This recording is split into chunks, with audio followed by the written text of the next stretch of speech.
Welcome back to this masterclass, Empower Your Mind from Self-Doubt to Confidence.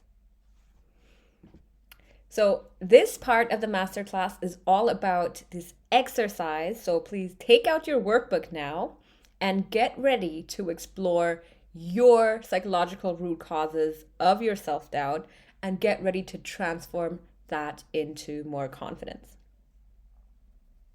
So I'm going to be guiding you through the so-called ABCDE model, which was created by Albert Ellis, who was an American psychotherapist. And this model helps you to identify and reframe negative thought patterns that contribute to self-doubt and emotional distress. And by following this process, you can cultivate a more positive, optimistic mindset, boost your emotional well-being, and ultimately can also help you to empower yourself to take action towards your goals. Now, let me briefly take you through the steps of this model. So the first step is all about identifying an activating event. So this is all about finding out what triggers your self-doubt. The second step is all about identifying those limiting beliefs and fears that are driving your self-doubt. So B stands for beliefs. The third step is all about exploring the consequences of holding on to the self-doubt, meaning it's all about exploring the emotional and behavioral patterns related to your self-doubt. So C stands for consequences. The fourth step is all about disputing or challenging the limiting beliefs that drive your self-doubt. So D stands for dispute. And last but not least, the final step is all about crafting new empowering beliefs that help you let go of your self-doubt and boost your confidence. So E can stand for effective new beliefs, or as I like to say, new empowering beliefs. So let's get started. So step one is all about identifying an activating event. And before we do that, I want you to first take a moment and reflect on, when does self-doubt generally kick in most strongly in your life? Like, which area of your life is that related to? Because you may be someone who's very, very confident overall, but when it comes to this one area or one thing, that's when you struggle with self-doubt,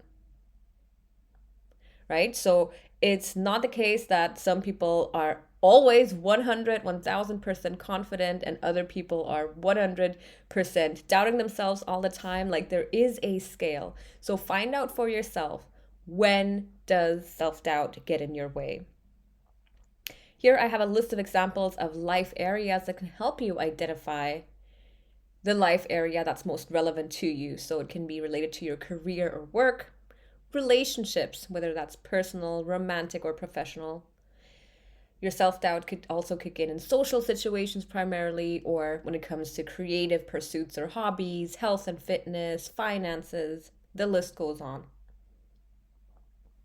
So take out your workbook now, and you will actually find a more extensive list of life areas and find out which life area is most affected by your self-doubt.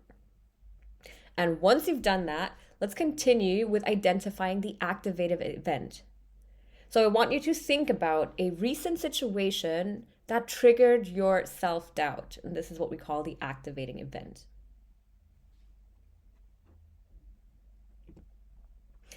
To help you find your answers, I have an example prepared. So let's dive into that quickly.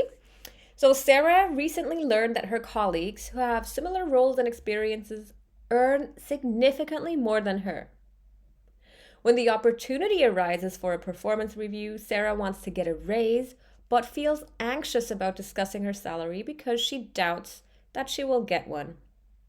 So Sarah is an overall quite confident person. When it comes to certain areas, she does struggle with self-doubt. And the area where it most often shows up is career work, or more specifically, especially in the context of finances within career and work.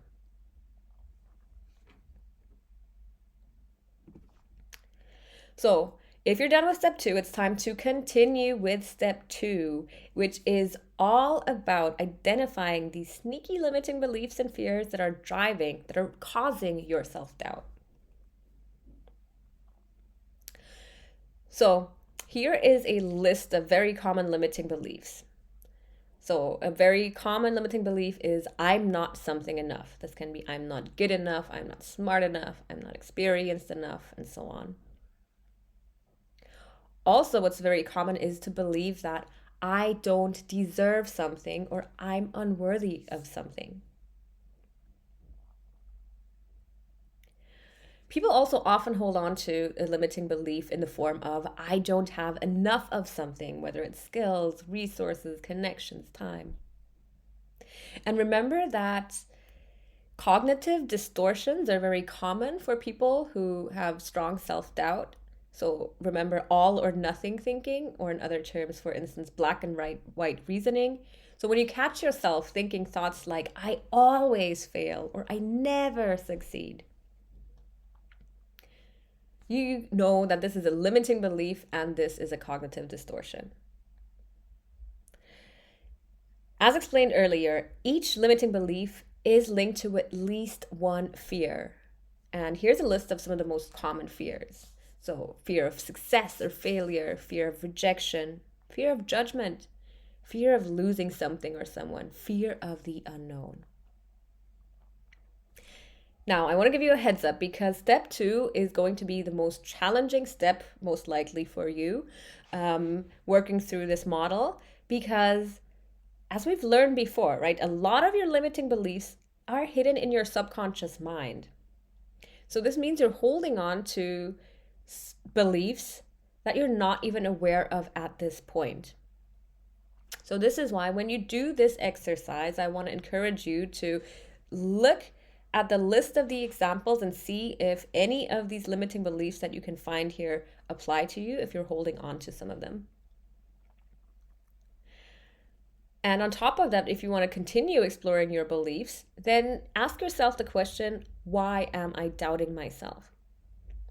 Then you will come up with an answer. But the first answer might not be the limiting belief that you're actually looking for. So when you come up with an answer, ask yourself, why?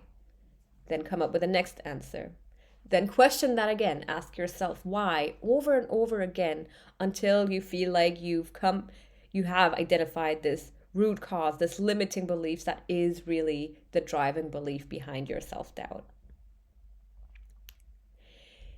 Now, of course, because a lot of your beliefs are subconscious, as I said, it can take time to do this exercise. So I really want to encourage and invite you to take enough time to sort of roughly do this step 2, because this will really help you to transform from self-doubt to confidence later. And of course, if you are stuck and if you want to get support, work with someone who specializes in this. There are therapists or coaches like me who do this, whose expertise this is. And of course, if you work with a professional, you're going to be able to find the answers more quicker. So let's get back to our example, Sarah. Like, she has identified the following 3 limiting beliefs she's been holding on to. So the first is, I don't contribute enough to the team to deserve a raise. And this belief is related to her fear of feeling unworthy or undeserving of this raise. Another limiting belief she identified is, I will probably not get a raise even if I ask. And this is related to her fear of rejection. She also identified another limiting belief, which is, my boss will think I'm greedy if I ask for a raise, which is related to her fear of judgment. Now, take a moment to reflect on your own limiting beliefs and fears that are driving your self-doubt. I highly want to encourage you to really focus on the top 3 limiting beliefs that are holding you back.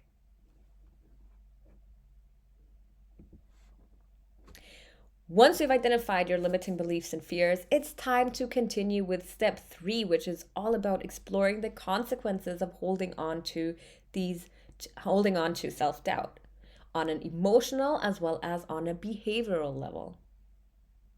Here you can find a list of examples of emotional patterns: anxiety, stress, shame, sadness, guilt, anger, low self-esteem, overwhelm, feeling unworthy, and frustration.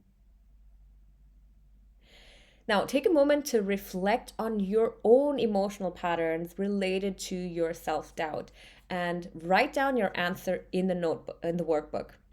By the way, in the workbook, you can find more extensive examples on emotional patterns, so this will also help you to quicker find your answer. But also, if there are any emotional patterns that you can identify that you cannot find here in this presentation, in this list, or in the workbook, please still write them down in the workbook. Of course, there are so many emotional patterns out there, so what I'm providing is only a list of examples.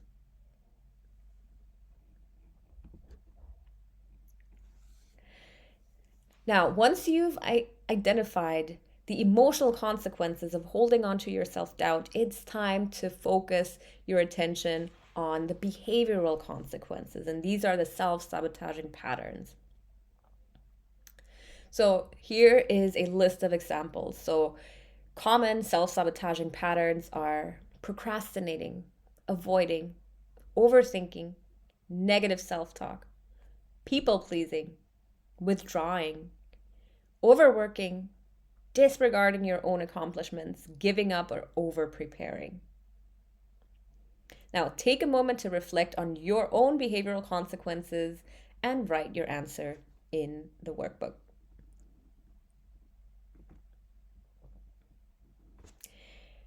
To get back to our example, Sarah, she knows that her performance review is coming up and she notices these following patterns. So on an emotional level, she identifies anxiety and stress building up, and also a lot of frustration. On a behavioral level, she notices that she tries to avoid thinking about the raise and the upcoming meeting. She tries to avoid dealing with it. But then she also realizes the closer the date gets, she feels like she should prepare in case she does have the courage to speak up and ask for a raise. But then, even though she set the intention to prepare for the meeting, she catches herself procrastinating on it. So delaying, I'll do it later, I'll do it in a few hours, I'll do it tomorrow. And last but not least, she catches herself overthinking and really thinking about what could go wrong. Oh my God, what's gonna happen, which drives her anxiety and stress even further.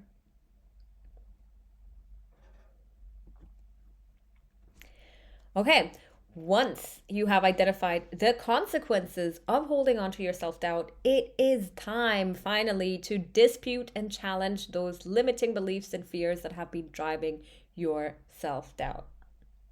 Now, human beings are storytellers, so I really want to encourage you to find 3 reasons for each limiting belief you've identified why this limiting belief is not true. To get back to our example, so here I'm going to be focusing on one limiting belief. Sarah finds 3 reasons why the limiting belief, I don't contribute enough to the team to deserve a raise, is not true. So the first reason she identifies is, I consistently deliver high quality work that positively impacts my team. She also realizes, I have successfully managed and led 3 projects. So she reminds herself, like, yeah, she's had actually really good results and success in her work, in her job, in her role. And she also finds, I always receive amazing feedback from my team, which also strengthens her belief again that maybe she does deserve a raise. Now, once you've written down these reasons why your limiting beliefs are not true in the workbook, it's time to continue with step 5, which is all about crafting new empowering beliefs. This is a step that I personally really, really love. This is where empowerment, where you can really take your empowerment to the next level. So this step is all about replacing your old limiting beliefs with new empowering ones. Because in the last step, in step 4, you've realized, you should have come to the conclusion that the limiting beliefs that you've been holding on to are not objectively true. They're actually not true. So there's no need to hang on to them and keep them for longer. So this step is all about crafting empowering new beliefs that are going to replace your old limiting beliefs. And I want you to think of beliefs that contradict the old limiting beliefs that you've been holding on to. And it can really help to think about what beliefs can you adopt to cultivate confidence and motivate you to take action towards your aspirations. Think about what kind of beliefs actually fuel your confidence and take away your self-doubt. So here, let's get back to our example of Sarah. So she's identified 3 limiting beliefs and crafted new empowering beliefs to replace these old limiting beliefs. So let's start with the first limiting belief, which was, I don't contribute enough to the team to deserve a raise. Sarah came up with the empowering belief, I help drive the team's progress. My hard work and dedication make me a key asset to the team.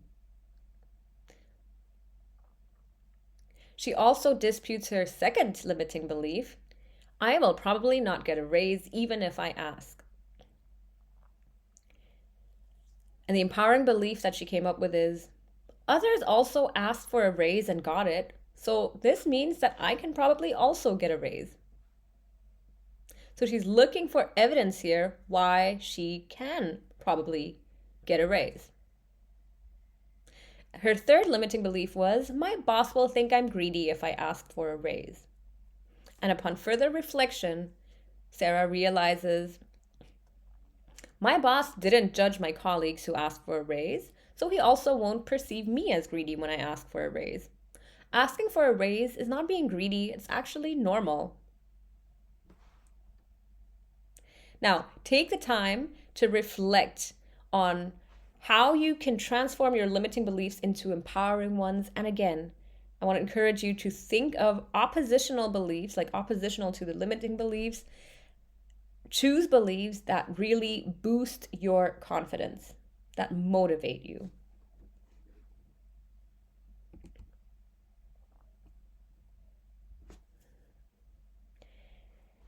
And once you're done with that step, you are finally done with the ABCDE model.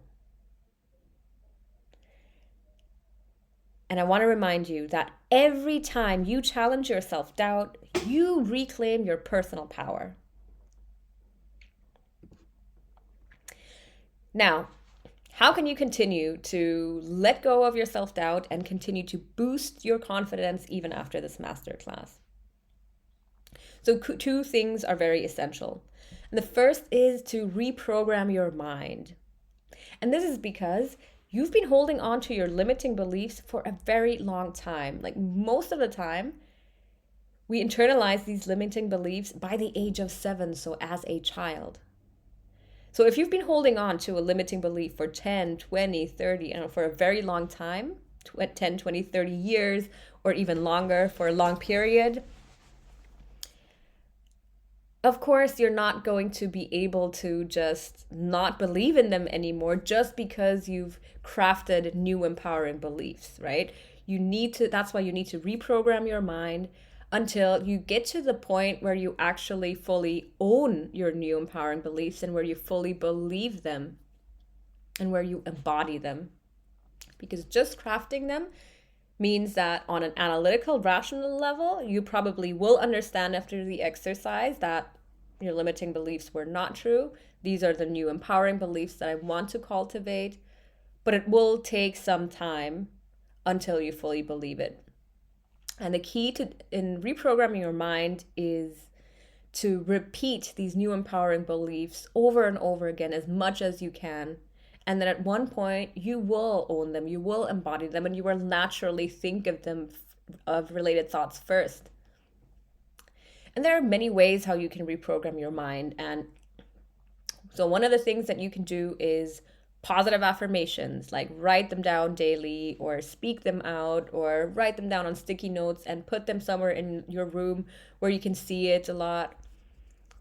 Positive affirmations is definitely a great way to repeat these new empowering beliefs over and over again.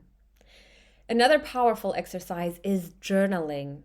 And this is generally very, very powerful and effective when it comes to bringing awareness to what's happening inside your mind or what you're feeling. So I highly want to encourage you to start journaling if you haven't started yet. Also, another way that I find is very effective is to visualize your success, right? So a lot of time, especially when your self-doubt is very strong, you might be prone to think of worst case scenarios and like be all anxious. What if this goes wrong? What can happen? Oh my God, it's going to be horrible.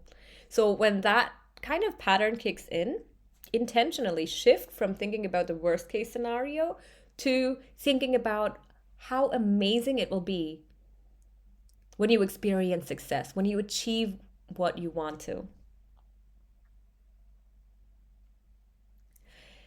Now, of course, reprogramming your mind is very important, but also the next step is really crucial, which is all about taking aligned action.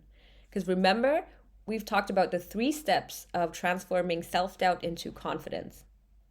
The first was to shift your mindset, to change your beliefs. The second was to take aligned action. And the third is to experience success, right? And you cannot experience success and truly let go of your self-doubt maybe unless you've experienced success. But in order to experience success, you need to take aligned action. So once you have really explored and identified your new empowering beliefs and you're working on reprogramming your mind and empowering your mind, I also want to encourage you to take aligned action. If there's any specific goal that you have, go for it and start taking action. And it can really help you to create an action plan so you can know when you're gonna go about which steps, and you can also hold yourself accountable and also review your own progress. So creating an action plan is definitely a very powerful way to help you take action. Also, what's really important is to celebrate your progress, right? A lot of the times when we have a larger goal that we want to achieve, which may take very long until we achieve it. It can take months, it could take years. A lot of times we don't allow ourselves to really be proud and celebrate our success and acknowledge our progress and acknowledges until we've reached that huge goal. But instead of doing that, you can also define milestones along the way that you're going to tackle before you reach your larger goal. And then whenever you've reached these milestones, they can be however small or big, celebrate your progress. Acknowledge your progress. Like what I really like to do is I like to choose activities that I like. It can be anything, or like sometimes I'll treat myself for a massage, like, or a nice dinner. And I do this with the intention of, okay, I've achieved this milestone, so this is what I give myself as a reward. And that can really help you to feel good about your progress and not forget to acknowledge it.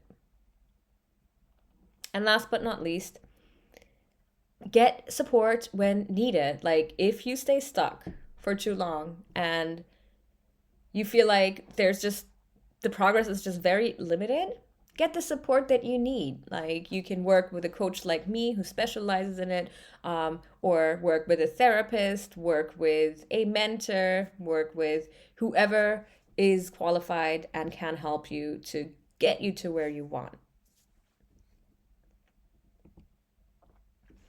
So I really want you to show up for yourself after this masterclass.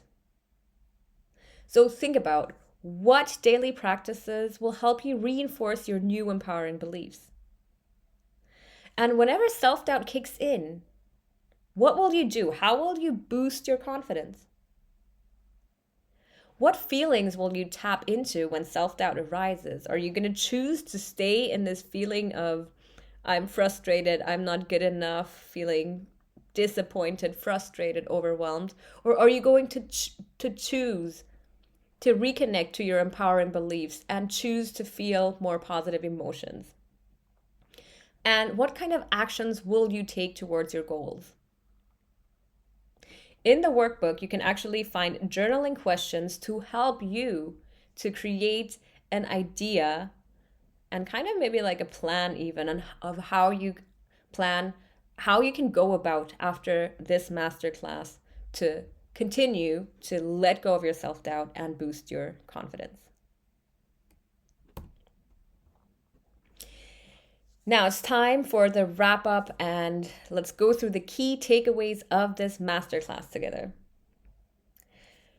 So the first is, you have the power to transform self-doubt into unwavering confidence. You have the power, never forget that. And instead of doubting yourself, start doubting your doubts. Remember, self-doubt is a form of self-sabotage fueled by limiting beliefs and fears. But you also know now that these limiting beliefs and fears are not objectively true. So by reshaping your beliefs, you can transform your self-doubt into confidence. And you can use the ABCDE model to replace your limiting beliefs with empowering ones. And I love this model because it's very powerful and you can literally apply it in all areas of your life. And of course, do not forget to take action, because in the end, what you want is to experience success.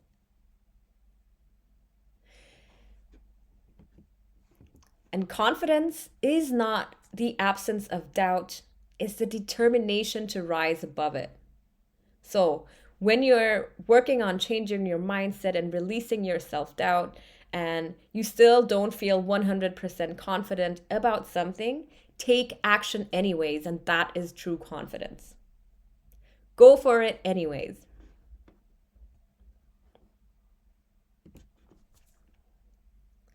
Now, I'd love to connect with you. I hope you enjoyed this masterclass. Again, I'm Dr. Madeline Hewer. You can call me Maddie. I'm a mindset and transformation coach, and you can find my website, which is createwithmaddie.com. You can also find me on Instagram, on Facebook, and on LinkedIn. And of course, you can also send me an email to hello@createwithmaddie.com if there's anything you want to share, or if you want more information on my coaching programs or how to work with me.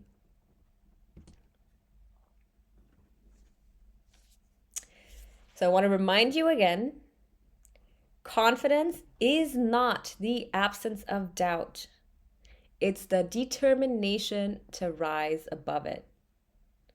And you have the power to transform your self-doubt into confidence.